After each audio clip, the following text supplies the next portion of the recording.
Season, the ballots keep getting longer. I think we have 11 on this one, and that's just statewide. That's right. And the reason is it's become a very big business. I mean, I'm talking about hundreds of millions of dollars.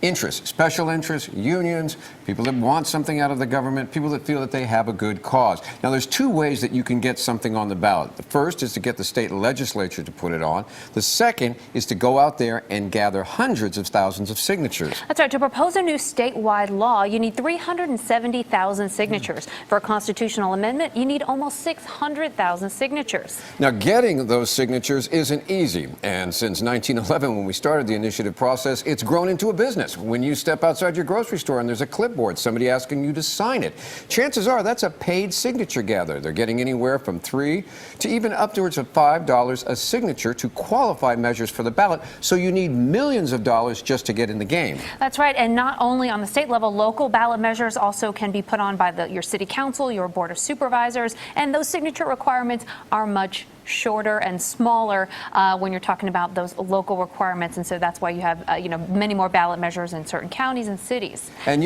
once you've qualified, there's also a waiting period on the state level to see if you can work it out. In other words, if you have something controversial, you try to work out an agreement. And that's why in recent years what we're seeing is unions and businesses put various things on the ballot as sort of leverage. That's right. So since 2015, the law was changed to allow people to take things off the ballot up until really the last minute. And so a number of groups have been using this process, saying we've got the signatures, we're going to put this on the ballot if you don't give us what we want in another arena. We've seen that happen a couple of times One recently. classic case was just this past year when there was privacy advocates who said that Facebook and other tech companies weren't doing enough for privacy. So they put a big initiative on the ballot. The tech companies reacted by, coming up with an agreement. But sometimes it doesn't work out, and you wind up in the ballot. And we're going to get into some of those issues later in the show, but they include dialysis, whether or not dialysis clinics in California should be getting the money that they're getting, the profits they're getting. That's right. There are unions, healthcare workers unions, who've been trying to organize these dialysis clinics, and